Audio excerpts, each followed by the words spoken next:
Sauce with Sham.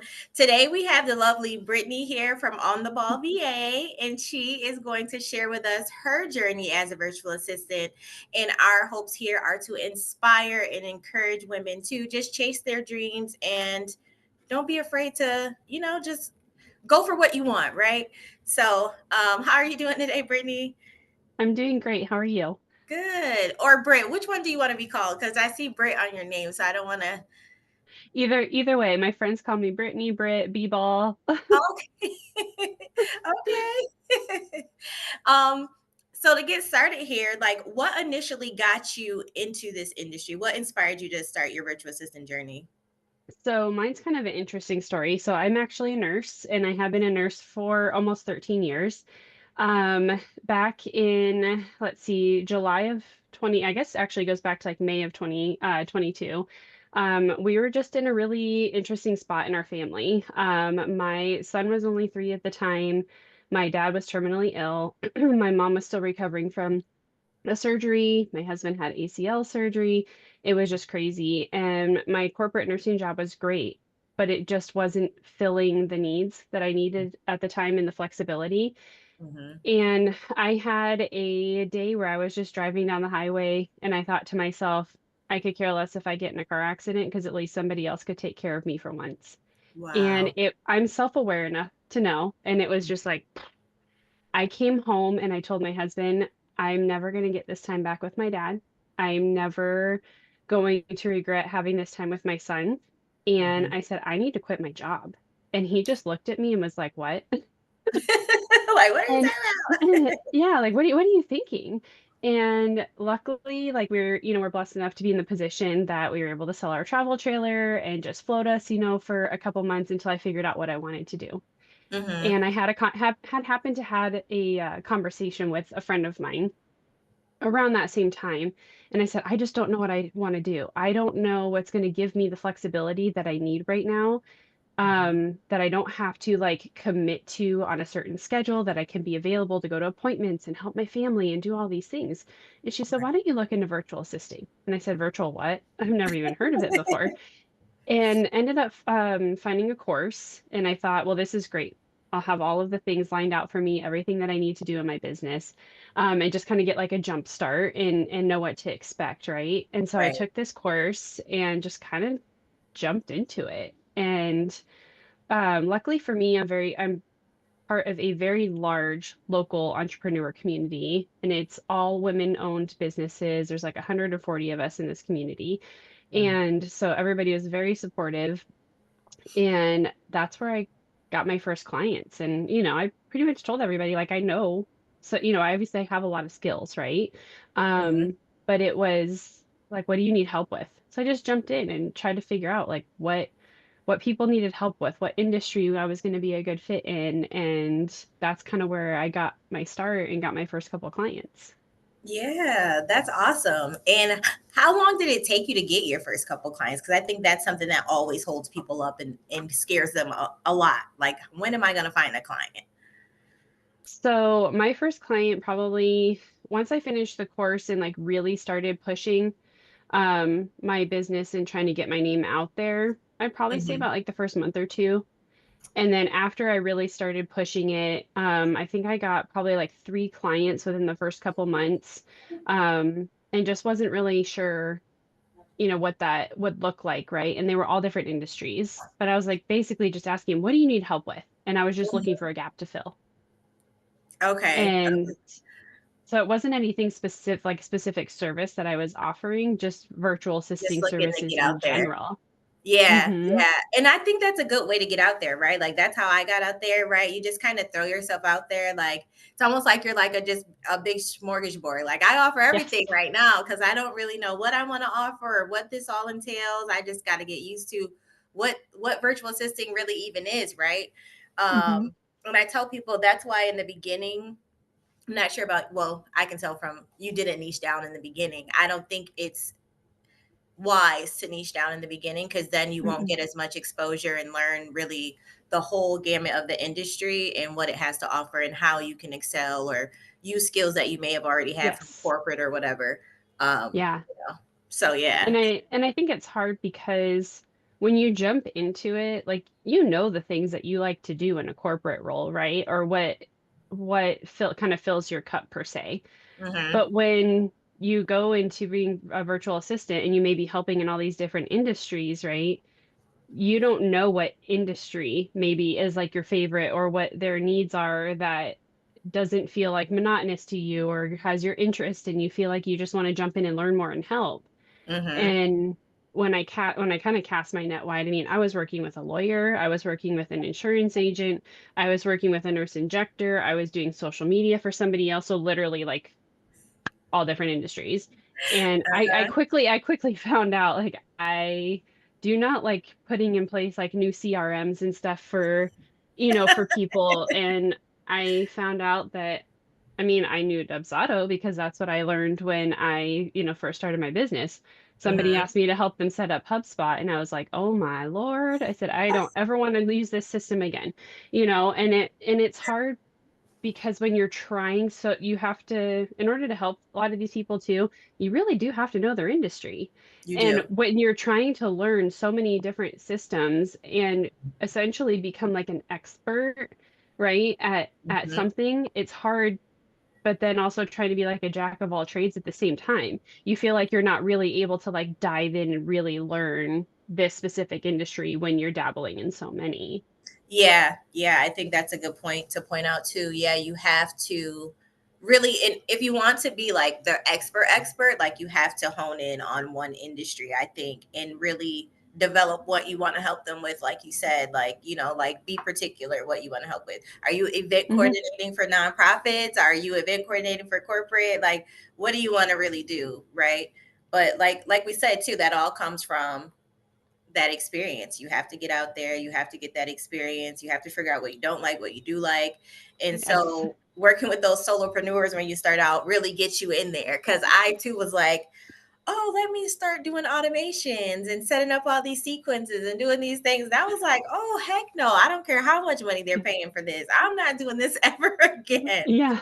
You know what I mean? Like it's so tedious. And like you said, if I don't really know their industry, I can set up a email funnel and all these different things for you. But Mhm. like, I don't know if it's going to work as efficient for you because I don't Yes, really know your industry. So exactly. that's that's cool to point out. In the early stages of your business, like what would you say were some of your biggest challenges? Well, one, which kind of led me to even working with my clients that I do now, is being a nurse. Mhm. And I mean, had dabbled in like MLMs before, because like all of us nurses are multi-passionate. We all have businesses like outside of our jobs. But I hadn't really like truly owned my own business before. Right. And I think I didn't really know or anticipate all of wearing all of the hats, Hmm. and there's certain areas that I had to learn that I didn't know before. Um, and then obviously, some of the platforms and stuff, I think a lot of it was just trying to learn like the challenge of that and figuring out like, okay, I know like, oh yeah, I can work with just my laptop, and I know that I can do that, but it's learning all of the specific programs and stuff that people used, I think was initially challenging for me. Yeah. And then obviously then like kind of figuring out getting my name out there and how I wanted to go about doing that. Yeah. So you say like some marketing. I always find that's like one of the biggest things with with everyone when you get into business. We think you can just get out there, get on social media and say, hey, I'm Shamika, I offer this. And you don't have to have a marketing strategy or anything to go along with Hmm. that. So yeah, I think that's a lot of it. And I don't know about you, but I've run into a lot of virtual assistants that are truly introverted and they are afraid to put their face out there to market. Hmm. And so did you run into that while you were looking for clients, like feeling, I don't know, imposter syndrome, like putting yourself out there like Yeah. you didn't really know what you're saying or anything? Yeah, I did feel that. I would say like an extroverted introvert in a sense. Like I used to be a very extreme extrovert. As I've gotten older, I've definitely like introverted a lot more. But I feel like I guess because of that networking group, like I wasn't afraid to just tell people like, hey, this is what I'm doing now, and be Hmm. just bluntly honest because I knew all the people. Like I'm still figuring it out, but I know I want to help you, right? Right. Um, but it was hard at first because you start going on social media and then you start following all these other virtual assistants and you see them, confidently showing up and be like, hey, this is what I offer and this is what I do and this is how I can help you and these are all the problems that I solve and all of the Hmm. things. And I wasn't sure yet what that was for me. And so to be able to show up confidently was hard initially. I just knew that I could be your, executive assistant, or I could help you in like a personal assistant way, or just throw some spreadsheets at my way or your email inbox, or Yeah. initially it's like I don't know, but I just kept showing up and I kept Yeah. talking about it. And I think to most people that become virtual assistants, and I also think this like with my previous career as a nurse too, if you Hmm. know how to problem solve and if you're willing to learn and Hmm. you're okay literally with just like Googling stuff to figure it out, right? If you're resourceful, you're gonna be successful in this industry because those three qualities are the most important, like what the willingness Hmm. to learn and being resourceful and just genuinely wanting to help people, and caring. And that's like I feel like the main three things that you need Yeah. and in utilizing the skills that you already have. Most people like they know how to use, Excel and Word and, or Google Workspace or Microsoft Teams and, all the different programs and stuff. And then everything else just kind of honestly comes with time, just like any job, right? That you Hmm. jump into. It's just that you're training yourself now. Yeah, yeah. And I think that was like key what you hit on. Like, you already have the skills. Like, if you're watching this, like you already have some type of skill set that you can use, right? Like Hmm. literally, if you just send an email about a refund that you need, you have a skill to become a virtual assistant, right? You can do email management. Yes. Like, you know what I mean? Like, you don't think about it that way when you get started because it's a new industry and you're like, oh my God, these Hmm. people are saying all these fancy words like niche and all these things. Like, what is that? How do I, you know Yes. what I mean? Like, how do I figure that out? Where do I fit in? And so, yeah, I think that's really key to know that. I just lost my train of thought, but Yeah. I hate that. But yeah, so let's move on. When you were figuring out your services, like how did you develop like your unique service offerings? I know you're a nurse, so Hmm. did you hone back in on those skills to develop your? Yeah. So it was funny. One of my first clients was actually a nurse injector. Mhm. And the more I worked with her, the more I realized I was like, I still want to work with other nurses. I feel like because of me being a nurse and because of me understanding them personality wise, a lot of us are alike. We are all very multi-passionate. We Mhm. all are I would say uh self-proclaimed control freaks, to put it nicely. And we are all very bad about asking for help. Mm, And I noticed that as a very common theme with a lot of my friends who are nurses, along with myself. Like it took me a very long time to come to terms with I am that person too. But it gave me kind of like that in, right? Like I already understood them. I knew their background. And I had that trust factor because, mhm, as nurses, just practicing obviously like ethically, and holding our patients in high value. And so I just started kind of chatting with her one day I was like, what else do you need help with? mhm. And I realized very quickly that a lot of these nurse injectors, they either were by themselves in their solo practice, which is the majority, before they hit their, growth phase. They may have one other team member. Some of Right. them were still holding positions outside of their practices because they were growing it slowly. Mhm, And again, as an entrepreneur, you're wearing all the hats. And one of the biggest things that is super important in this industry that a mhm. lot of them didn't have the time to do was the client retention. Oh, okay. And a lot of people don't think about the fact, again, because we all went to school to be nurses and not entrepreneurs, that Mhm. 80% of your business comes from your existing clientele. Mhm. and them returning back to you for more services, right? And upselling other services that they may need. So if they're Mhm. coming in, for Botox and they end up wanting filler, or they end up wanting a laser procedure or some type of a facial treatment, they may need medical grade skincare, right? So you're developing a whole treatment plan for them. But getting those patients in the habit of coming back in regularly, and Mhm. then obviously, like a lot of these systems, just like our automated systems in the virtual assistant world, these electronic health record systems, they do have some automations in place to help with that. But we quickly found out that personalized outreach is where it was at. Okay. And I was, going back in and um, looking at these patients and seeing the last time that they were in for whatever service it was, but doing direct reach out. And because I could see through the previous messaging threads, their conversations, I Mhm. was able to change the tone of the message. So it's not like the last time that you messaged, you're like, oh my gosh, I had to cancel my appointment because, my kiddo was sick or my dog died or something crazy.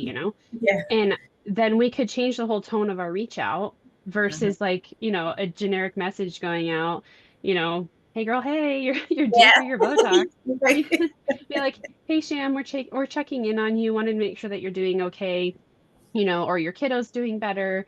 But then we also wanted to remind you, that you're due for your services, and we'd love to see you whenever you're ready.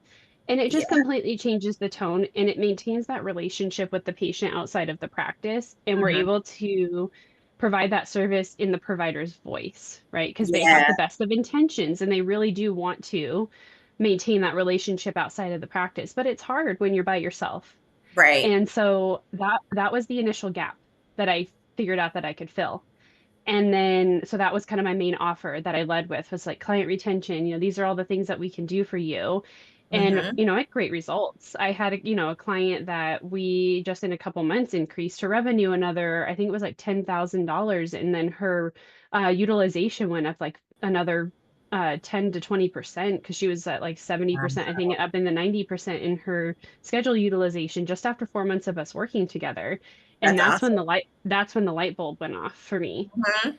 And then I started phasing out my other clients and Okay. slowly, Mhm. and started niching down to working specifically with injectors, because the more and more I worked in her systems and then slowly kind of got into other people's, I realized that they needed that support. And whether that be in that client retention realm, Mhm. in the monthly newsletters, because again, something that they want to do, but they just don't have the time to Right. come up with like the copy and design it and send, make sure to send it out to segment their email lists.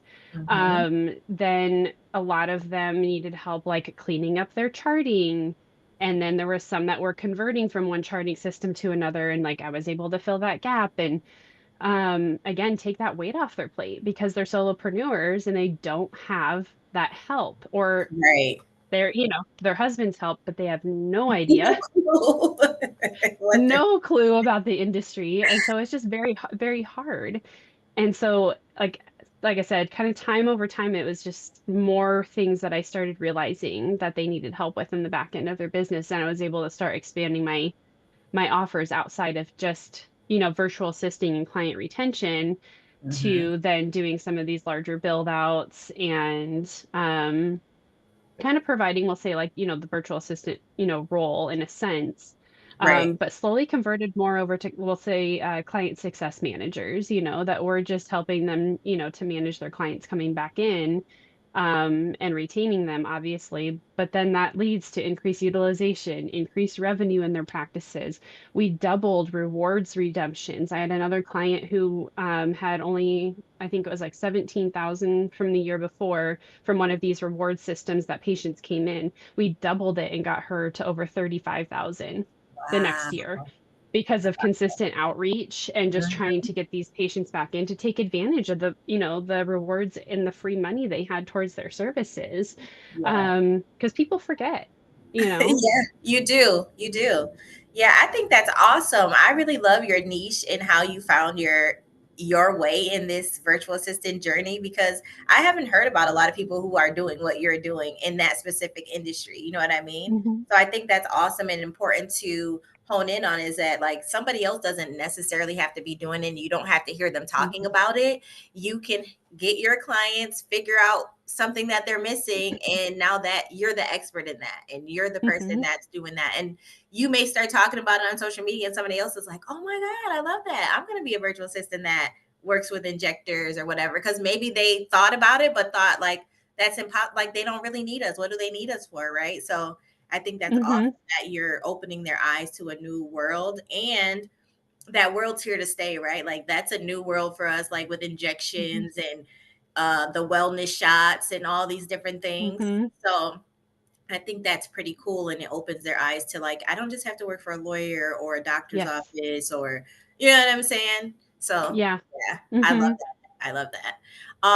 While you were doing all of these things and figuring out where you wanted to go and how you wanted to niche down and everything, were there any resources or relationships that really helped you catapult your business to the next level when you were looking to scale it? So definitely leaning in on my community. Like I said, I'm part of a local small business group. It's called Cloud Culture here in North Peoria, Arizona. And there's, like I said, over 100, I think 140 of us now, small business, women entrepreneurs. Hmm. And I really leaned in on that community to help kind of spread the word, right? And I initially had gotten my first injector from there. There were some other injectors that had joined the community. I then did some project work for them. And then I honestly just started, talking to people about it. And then other resources were reps for in my world. So because of these injectors working with all of these different companies, they had different, reps for each brand. Hmm. And I highly, highly recommend that you lean in and get to know these people because that was honestly between that and really leaning in on my first injector and like picking her brain and literally asking her, can you connect me with people? Mm, Um, that started, building up. And then I got I think she was my third injector that was out of state. So my first two were local. And my okay. one out of state was actually from the community that I was part of from my virtual assisting course. So I took Mm, Sarah Wiles the start, and then she has a community called The Source. And okay. then part of, all of that too is in taking her courses, you get those job ops, right? Of they field, people that are requesting virtual assistants. And they happened to send me one that was an injector because they knew when I was discussing in The Source, like, hey, I'm niching down to this. Hmm. And I connected with her. Her rep was like, after we worked together for a while, what are you doing? And she's like, oh, well, I'm working with Brittany now. So her rep actually reached out to me and we Oh, wow. started connecting. And then Hmm. she literally just started her rep started giving my information out to all these injectors. And and it was just like, holy crap. And then I got more clients in Georgia, after, working. And I have, a couple over in Georgia now. And then just really I would say my biggest resource leaning into really was community and connection and asking if you have especially if you do have obviously like a good relationship and a good rapport with your existing clients, ask them for referrals.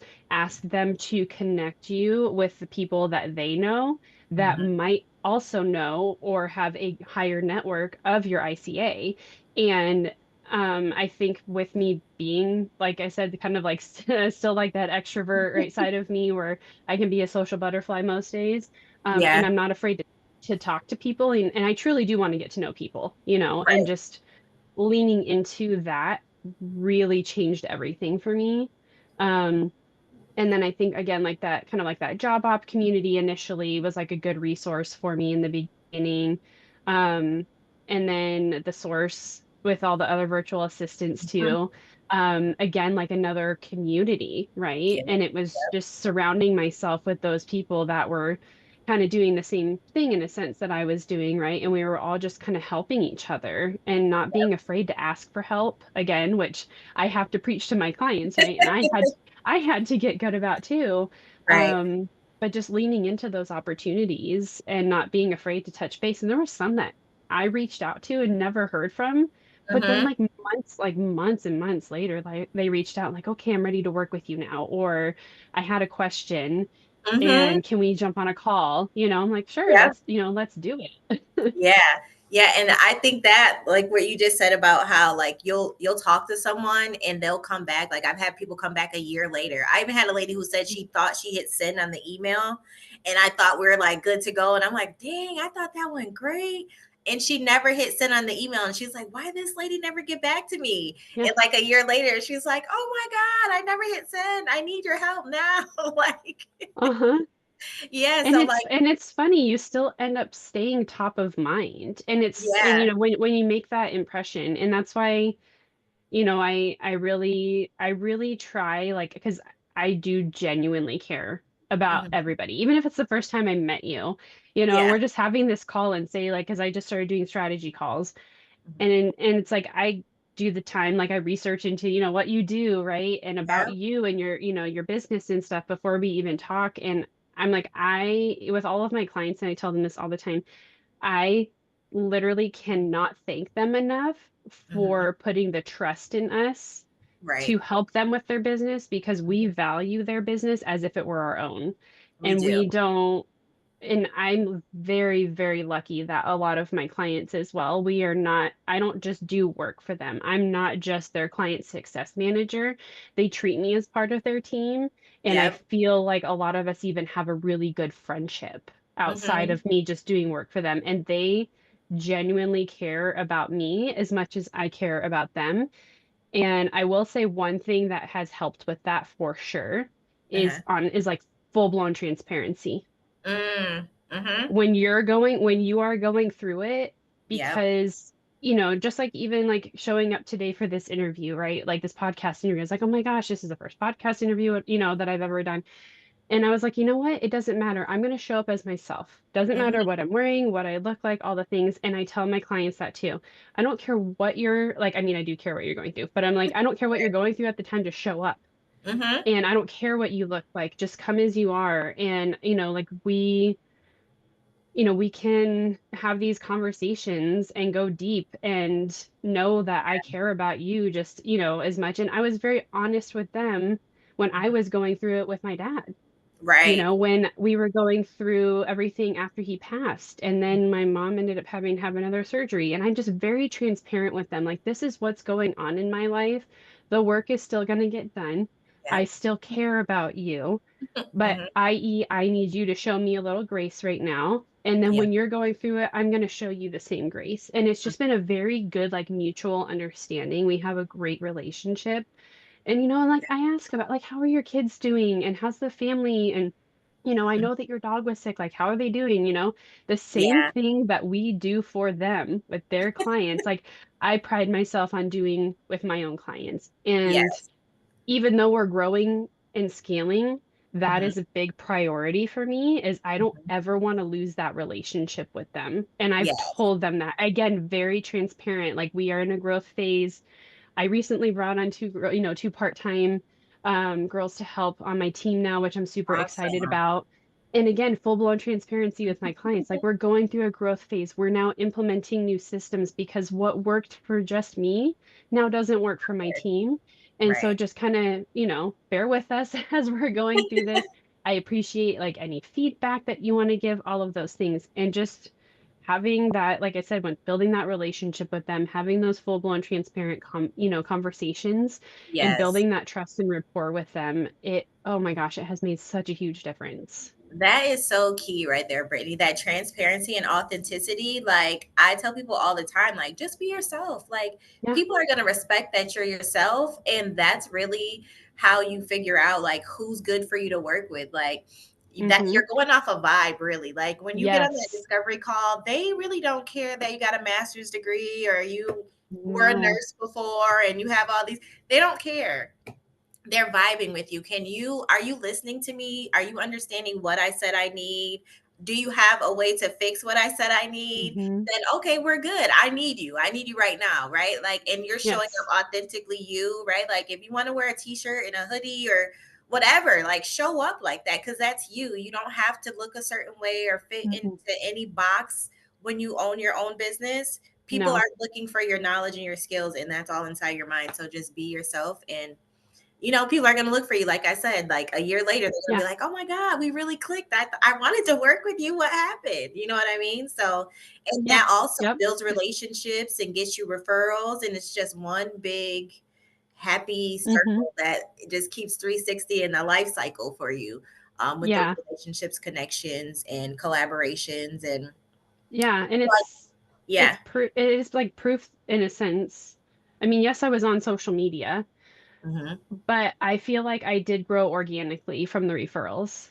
Oh, You know what I yeah. mean? That because of that relationship building. And I think Mhm. that is like another thing, and I don't know if you've noticed this too, that some people struggle with, because I know I did in the beginning where I was like, oh my gosh, I gotta have this great social media preference and I have to be, on here all the time and I have to come up with these great posts with this great copy and imagery to represent my brand and Yeah. that's something that just evolved over time. I wasn't Mhm. necessarily consistent. And even now, like I probably post occasionally, but I show up in my stories.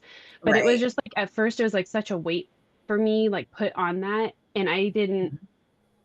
I mainly use social media a lot, honestly, for networking, but Right. in an organic way, like always starting organic conversations. But if I didn't have my social media, like I feel like I still would have grown because of the conversations and because of the connections that I made and Right. because I asked for the connections Right. and like, hey, can you give me the number or the email, whatever, to this person? I would really like to talk to them and pick their brain or learn a little bit more.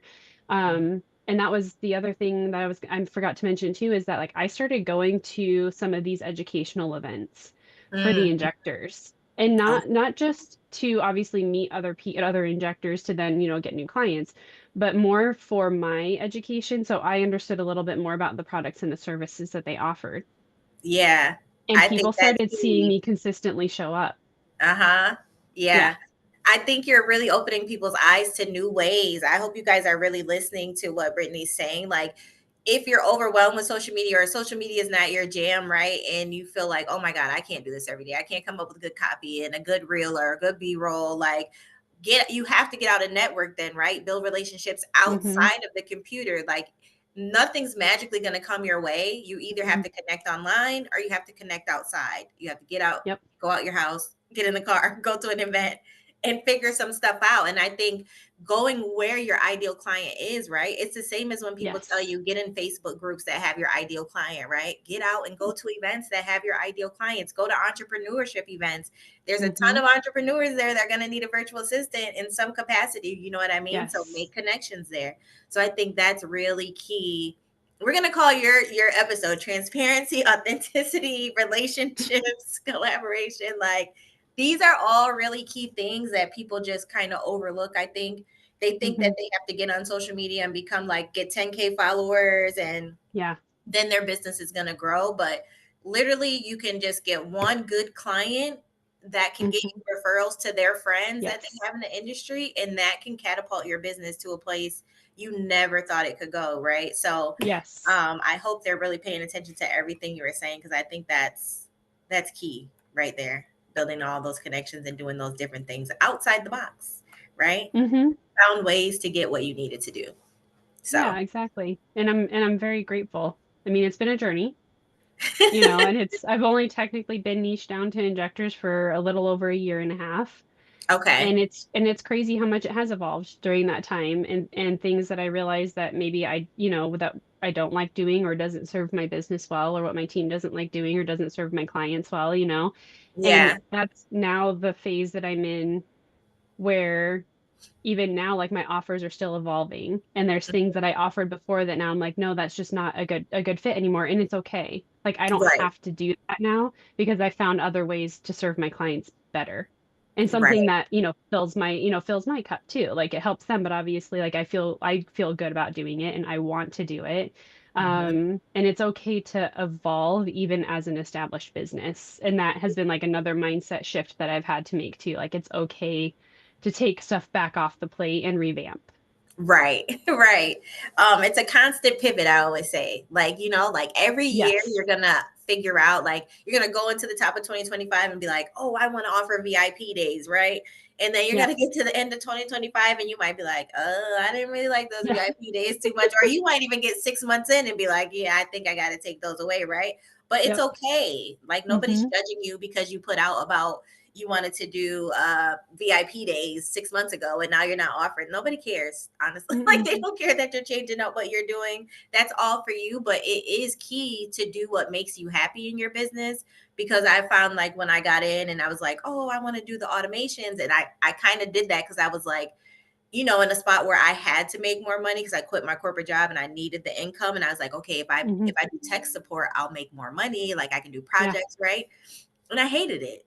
I did for Yeah. like 3 months. I was like, I can't do this anymore because I don't want to do it. I'm procrastinating building these systems for these people because I hate these systems that they're using and Yes. I can't get them all to use the system that I like. So it's like, I don't want to do it anymore. So, Yeah.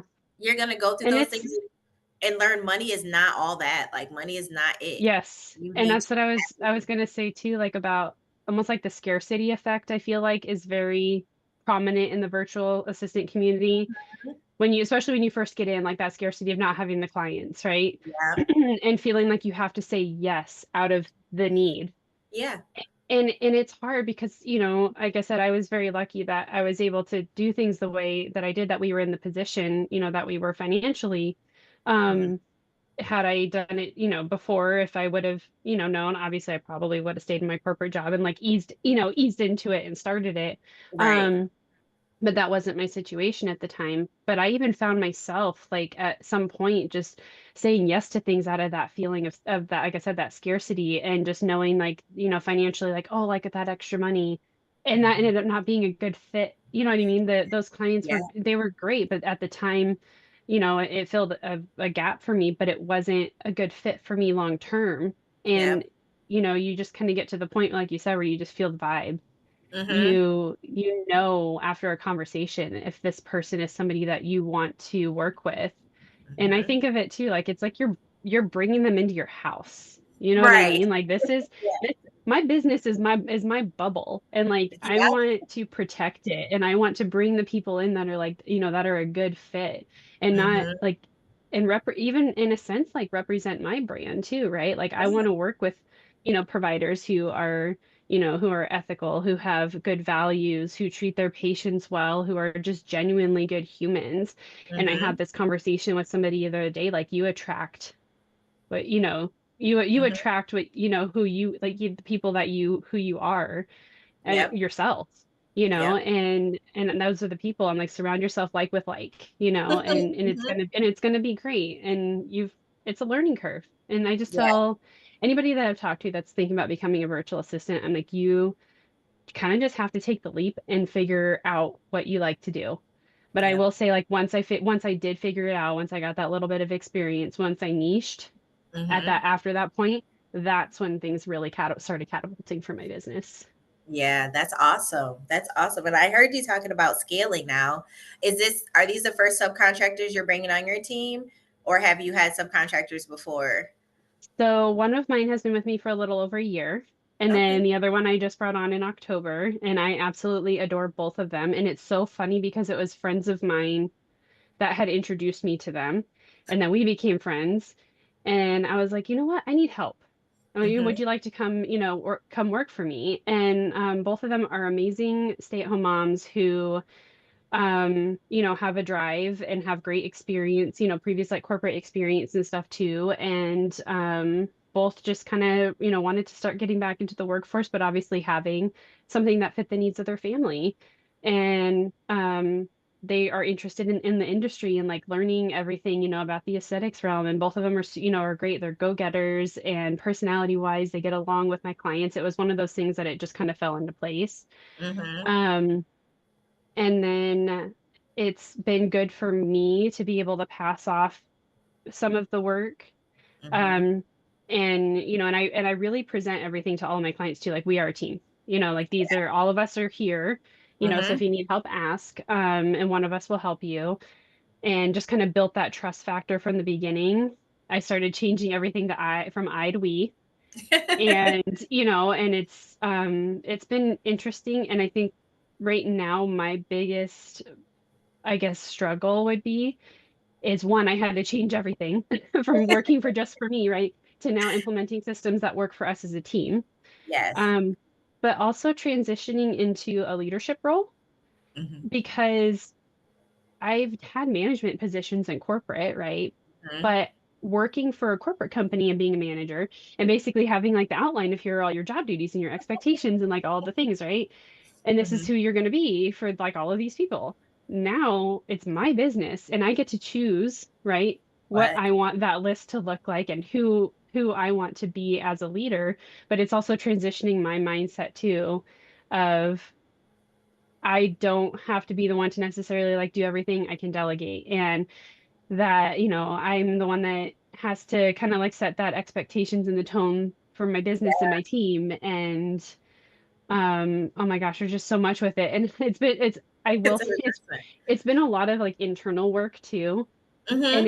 And again, when it comes to same with my clients, like that kind of proclaimed control freak part of me is Yeah. having to learn to like take a step back and letting go and putting that trust, just Yep. like my clients did with me, right? Hmm. And so like I joke with them about that right now. Like I'm in your shoes now, like where I'm just like, and I like I said, and I adore my team and they're amazing and they're so good Yeah. at what they do. But it's still like It's an internally, adjustment. it's a battle for me constantly.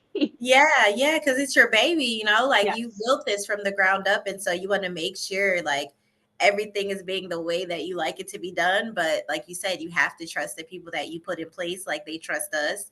Like it's like we don't want to work with anybody who's going to put us in place with our expertise and Yeah. then tell us what to do. Like if you knew what to do, then you Hmm. didn't have to hire me, right? So it's like now you have these people in place, you know what you need them to do, you got to trust that they're going to do it on time, and then until they prove otherwise, you know what I mean, you got to go with the flow. But it is hard, it's very hard, Hmm. because when It I is, had it's very hard. subcontractors I was like, oh my god, like I was checking in on, I'm like, oh my god, I'm being a micromanager, I hate micromanagers, don't do that, Yes. like Okay, I had don't that do same that. thing.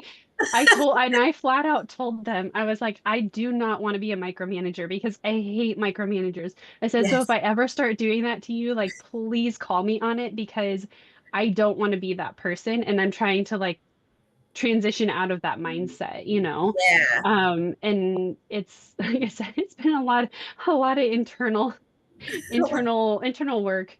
Yeah. And I mean, and learning even from my own mistakes of when as I've been doing this, I Hmm. like flat out honestly was like the worst about starting my SOPs for like my clients because I just have it all up here. Yep. But then when I started bringing somebody else on, I was like, oh my gosh, I should have been like note taking or doing like Loom recordings or whatever of just, having All this. everything in a little bank. Because Hmm. one of my girls was so cute. We had our end of the year meeting, and she's like, "How do you remember all of this?" And I said, I mean, I've been working with them for so long that I just remember, who's on what they do, who's on their team, the different product services that they offer, what their preferences are. I was like, it's Hmm. just something that's been ingrained in me now. So now Yeah. I'm like, oh, I got to get all that out because somebody else needs to know that too.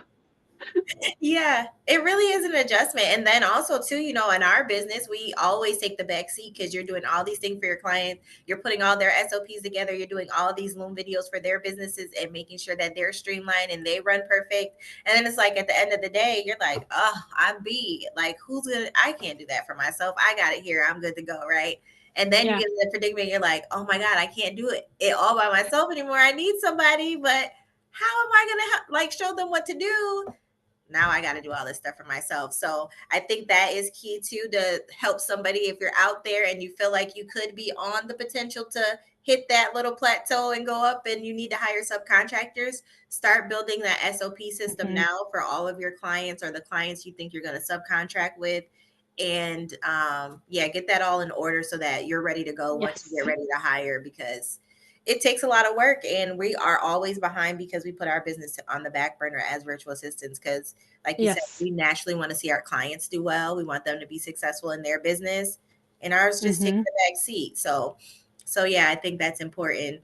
When you said you've been, how long have you been in business, and now you're scaling, so how long has it taken you to get to that step?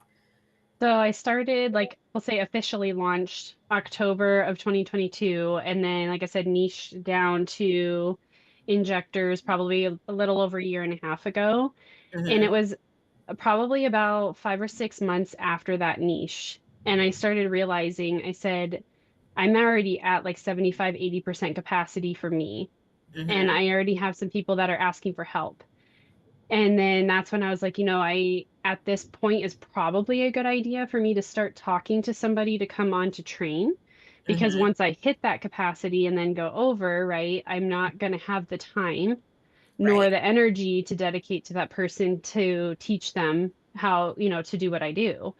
And Mhm. so that's what I did. And, she started with me super, super part-time and I just kind of gave her random stuff. And then my second team member that I brought on, it was the same thing. Like I needed a little bit more help, that we were growing this other wing of our business. And I she just again happened to be another like connection actually through my existing team member that I had previously.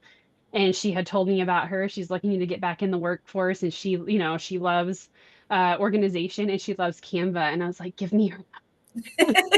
Right.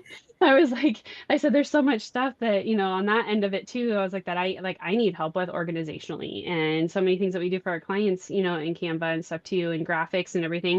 It's like, I know if she loves that stuff, like she'll be, great at that. And it just happened to be a good fit. But again, it was just looking at where I was capacity wise and looking if I had more to bring on. And Yeah. I knew that there was going to be that sweet spot of I need to bring somebody on because I'm not going to be able to handle everything myself. And our Right. goal when we started our businesses, right, was to be able to work for ourselves and dictate our own schedule. And I started finding myself working around the clock, because even just like balancing life with my son and just all the things and just life in general, and all the other stuff that comes up, um, I started working, late at night and like doing all the things. And yes, that worked for me for what I needed at the time. But I was like, do I want this to be what I like this all the time? No. So what do Mhm. I need to do to get back to where I want to be and like my ideal? And that's asking for help, asking for help. Yeah. Um, and again, like that's like the hard part of like the scaling, I think is where and like I said, where I'm at right now. And I'm learning all of this part of it and Mhm. the team growing and changing the systems and stuff. But just knowing that it's it's okay to ask for help, but Yeah. it's also okay to not scale if you don't want to. And it's Mhm. okay to say, like, I don't want to be an agency. I Yep. just want to have a small team Mhm. Mhm. and working backwards from your vision and then just knowing what the capacity is based off of that and then we're kind of working backwards on building it. And it took me a little while because I thought initially, and I don't know if you felt this too, when you Mhm. first get into virtual assisting, like you're working for yourself, you're just doing your thing, but then Mhm. it's like you see everybody scaling and they're going big. Yeah. And so you have in your mind, like, if I'm going to grow my business, I have to go to like an agency level. And you Mhm. don't have to. You don't Yep. have to. It's what works for you and what Mhm. you're comfortable with. And Mhm. I had to get that part out of my head and envision what I wanted it to look like for me and what Mhm. my capacity is. Like, I don't want to manage like 30 to 40 subcontractors, that work for me for my agency. Like, I would love to have like just a small team of like maybe, 3 or 4 people. Yep. And that's what I'm comfortable with, and that's okay. Yeah, yeah. I think that's a good point to point out because that does intimidate a lot of us. I was very Yes. intimidated by that. Like seeing like all the girlies too who had like 100K followers and they were mentoring people and they were doing all the things. And now mentorship is something that I do and I do love doing that because that's what I did in corporate as well. But it was like I didn't have to have like all these people enrolling every Hmm. quarter to be successful in mentoring, right? Like I am comfortable like just getting one person a quarter if that's all that comes into my trickles my way, right? And I'm okay with still having retainer clients for my VA business, right? I just want to Hmm. offer that as a service. I didn't have to completely convert over to Yes. just that. And I felt like I did initially because that's where they were like, oh, I was a virtual assistant. I don't do that anymore. I'm a coach. Like, Yeah. oh my God, like I'm still doing both. Like I'm not, you feel like you're not successful, you're not meeting, Yes. your own goals or whatever, but it's what makes you happy. And like you said, you have to become into like it's a mindset shift overall. Like everything's with your mind. And I don't think people realize that because we get caught up in all this hoopla that's going on. And if you don't stay laser focused on you and what you have going on, it'll take you off your path completely. And so Hmm. you have to be happy with, you know what I mean, you and what you want and what success looks like for you. Like what does it Yes. look like? You know what I mean? Yeah. And I put that on a wall. And then that Yes. helped me keep on track. Like this is what success looks like for me. And I'm gonna Yes. stay there. You know what I mean? So yeah, I think that's really key. If you guys are listening, stay on your own path. There's no traffic in your own lane. You know what I mean? Mhm. I So literally yeah. just had that conversation with somebody the other day about staying you gotta stay in your own lane because, Hmm. you know, the imposter syndrome is hard to not Hmm. get, you know, Yeah. but if you stay in your own lane, you focus on, you do you, right? Hmm. And, that again, like same thing, just along with the scaling and learning, like I'm learning that right now I'm also in that phase of having to do a lot of that internal work Hmm. in order to do that, in order to be, envision what success looks like for me and to stay in my Yep. own lane and just have that drive to keep pushing, keep pushing forward and continue to pour into others because, like Yep. they say to us as business owners and as moms, right? You can't pour from an empty cup, and you No. have to fill your own and let it overflow into Hmm. others. And that's one like big focus for me for 2025 is just filling back my own cup so I can continue to pour into others. Yeah, yeah. And going back a little bit, I do want to hit on this before we get off as well. Is you were saying like how at one point you're like you work more than you probably were working in your corporate job in your business. So this is not a get rich quick scheme. I don't care what other Mhm. virtual assistant coaches are out there telling you. Like I tell my people all the time, this is not a get rich quick scheme. You No. have to have systems and processes and smart goals in place so that you know what you're doing and what you're trying to accomplish, what revenue is satisfactory for you. Like a lot of people miss that. You just say you want to make, you hear people saying they make 100K a year. Okay, that's great. Like what's your monthly income goal? You need that. You know Hmm. what I mean? Like break that all the way down. You need to make $2,633 a week. Like what do you need to make to get Yeah. that goal, right? And so I think that's really important for people to know, Hmm. like it's not easy. It is work Mm-mm. in this, but it is worth it, right? Like if you want to be able to Yes. leave and go to your kids' games, or like you had spend time with your dad while he was sick, and different things in your life, whatever you go through, this is for you. Like you can travel. Like my Yeah. mom had shoulder surgery 2 years ago. I was able to go to New York and be with her, and I still could run my business from her house, right? So Yeah. that's a great benefit to have. So yeah. Exactly. And I just had this conversation I presented to a local group of injectors just recently, and we were talking about like auditing their business. But one of the things that I told them you need to audit is your goals. Hmm. And because I said, for example, my why changed, has Hmm. changed very drastically from when I started. My Hmm. why was just to have some income coming in during the time that I was spending with my dad. My family was my priority at the time, right? And Hmm. then like obviously like after he passed, it was just kind of like, okay, I just right now like my why is again like my family, but still, I just need that flexibility in my life right now. And Right. then now, my why has shifted even more because now it's not just me, it's my team. And like my why is yes to provide the income for my family, but it's also to help my team grow theirs and be able, to give them a place to come and have that flexibility, right, that they need to support their families too. And it has shifted so much. And what's crazy is, just like I said, I feel very fortunate that I've been able to do what I've been doing and take the time to do it and do it organically. But I met with my bookkeeper and I was all excited and I was looking, I was like, oh my gosh, I was only in my business for first couple months. So the first, I had my first full year Hmm. in 2024 where it was just like of consistent, and from 2023 to 2024 I doubled my revenue, and Awesome. which was crazy. I looked at the numbers, I was like, oh my gosh, like this is bananas. Yeah. And it feels good, when Yeah. you look at it, like, and you look back at your goals, like this is where I was then, and now I'm like that much closer. Because like same thing where you're saying about that smart goal. Initially, mine was to replace my nursing salary, Right. but I was like, but what really like is that? I mean, is that really like a number? Is that important? Or right now, Hmm. my most important part is the time and the flexibility. And so that's Right. what I really focused on. I'm like, and the revenue will come with time. Yep. And I just, I made what I needed to make to pay the bills. Yep. And then my goal was just set like higher for the next, the next time. And because my why and my needs shifted. And I think just being very like realistic about that, Hmm. um, is helpful. And it just gives you that drive and just constantly reevaluating where you're at in your business because things change, life changes.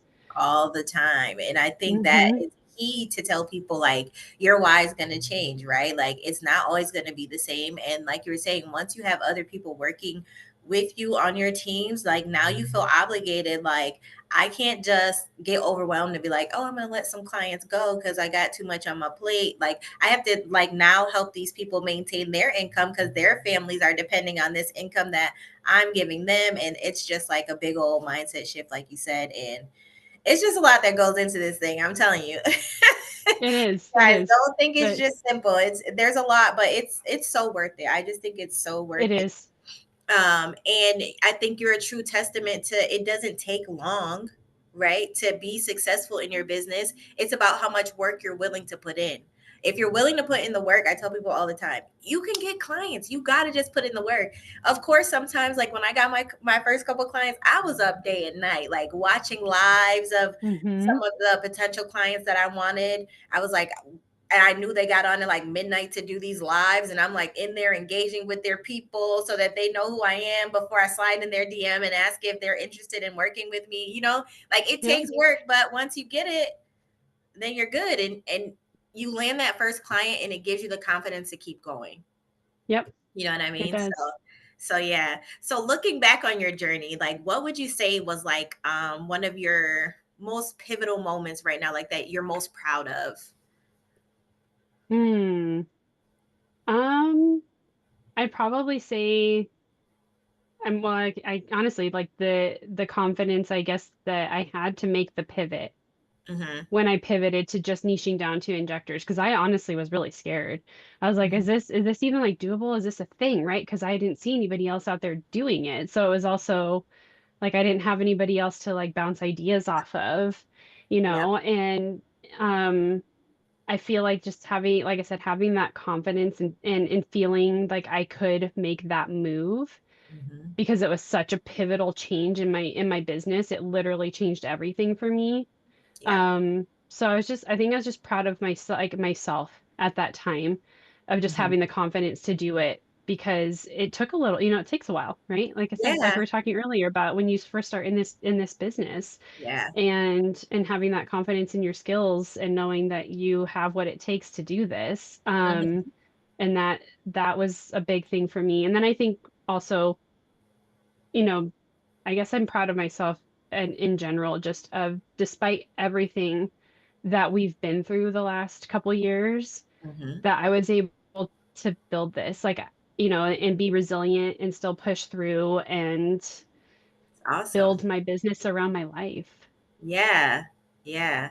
That's a big deal. I think you should be so proud of yourself. Like, like you did it. Like you set out a goal, you've accomplished it, and I feel like you're exceeding that goal now. Like you didn't have Hmm. this in mind when you initially started based on what you're telling me. So it's like you've exceeded your goal and now you're looking to create new goals for yourself to take you and your team even higher and elevate in this industry and in this lane that you've created for yourself. Yeah. Like that's a scary thing to go in and create a lane for yourself, and you don't see anybody else doing those things. You're like, oh my God, I don't know if this is Hmm. gonna work. You Yeah. don't have anything to fall back on. You know what I mean? Like you don't want to go backward either. That's another thing. You Hmm. don't want to go back and say, oh, now I help all clients again because the thing that I wanted to do didn't work. So I think that you're Yeah. doing amazing, and I think a lot of people will truly be inspired from this and continue to look to be authentic in what they want to do in this industry and what they've been thinking about online, because there's so many things that you can do. Like I had someone ask if they thought it was okay to work with just like influencers. I'm like, yeah, why can't you be a virtual assistant that Yeah. works with influencers? That's a big market. You know what I mean? But she was Yes. like, I don't see a lot of virtual assistants working with influencers. I said, I'm sure they have some, but nobody's really promoting that, right? They're all promoting other Yeah. businesses. So create your lane, become that person online that people are looking to work with creators or Yes. influencers. And so I Exactly. think that's so important.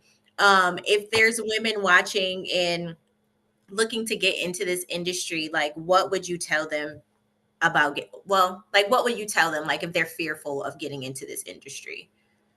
You already have the skills. You know, Hmm. you just don't realize it. And I think making yourself a list of all of the things that you've done in your past jobs Hmm. and just knowing like on that list is literally probably at least 10 if not 20 things that could be applied in the virtual assistant agency, you know, and it's I know it's scary because it's the unknown, but it's worth the jump. Hmm.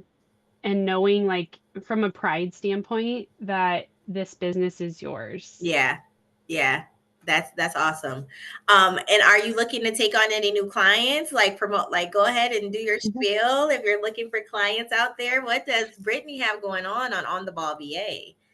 So we work specifically with aesthetics injectors and med spas. We also do work with some concierge nurse practitioners as well, that are more in kind of like, you know, the primary care wellness space as well. And we help them increase their revenue, retention, and utilization in their practice. We do personalized outreach with client retention. We do Asana VIP days for customized task management systems. Mhm. We are nurses, not business owners, and I love getting everybody organized and set up for success moving forward in their businesses, especially when they're also in a growing and scaling phase. And then we also do strategy calls and some project work like EHR conversions or just basic um, projects that people just need to hand off for the time being until they're ready for to bring on some regular help. Mhm. Um, yeah, and it's been great. It's been such a good learning experience, and I love this industry and getting to work with other providers, but in a different capacity. Yeah, that's awesome. And if they're looking to work with you, like how can they find you online or your website? So I don't have a website yet. Okay. I know. It's on my to-do list for 2025 because I was like, you know, it's been about 2 years. It's probably about time. But usually I'm on Instagram at ontheball_VA. You can find me or email me at Britt, BRITT at ontheballvirtual.com. I'm more than happy to help people can, you know, if they find me on IG, shoot me a DM or voice memo. We can, you know, chat it out, see what they need help with. I do free discovery calls and see what it is that we can fill. Oh, one other thing I forgot to mention. We actually Uh-huh. just started working this last year with national trainers. So those for like Allergan, the big companies that make Botox. So we work with some of their national trainers and we help manage their training schedules, expense reimbursements, and all of those things and coordinate because they're so busy working in between their practices. And that was just an industry that, or part of the industry that we fell into by happenstance. And it has been amazing. And we just signed on our second trainer now and kind of expanding that wing of our business, which I'm super excited about. That's awesome. You have so much going on. I'm so happy for you. Like, I'm Thank genuinely you. happy when women find their way in this business and create, like you said, you create a life around your business for you and your family. That's awesome. And you're Yes. helping other women now. Like, you've created a Yes. team. Like, this is amazing. I know we're over our time today, but I think we need a part two. I think we need a part two to talk a little deeper. I think this was a great conversation. I think if you're listening to this, you really learned a lot from Brittany about being authentic, building relationships, having connections, collaborating with other virtual assistants, right? Collaborating with virtual assistants, like there's no competition out here. Mm-mm. You know, like if you collaborate with me, if I ever run into an injector, I'm calling Brittany. I don't work with injectors. You know what I mean? Like if you ever Yes. run into any lawyers, send them my way. Like, you know what I mean? Like there is enough space out here for everyone. This Yes. industry is not saturated. There's people doing all kinds of things that you've never heard of, and you can find your own lane. Just be authentic, be yourself, and trust that um you have the skill set. You have everything you need Yes. right now. Like you don't need to know it all right now. You have everything you need literally right now. And so if you guys are looking to work with Brittany again, she's on the ball underscore VA on Instagram. She's building her website, so keep an eye out for that. I'm sure she's going Yes. to put the link in her bio for that. And you can always email me if you guys don't know her information or can't find it, and I will get in touch with her. But until next time, I hope you guys found this episode helpful and it pushes someone to really get out and pursue their full potential and start their virtual assistant business. Peace.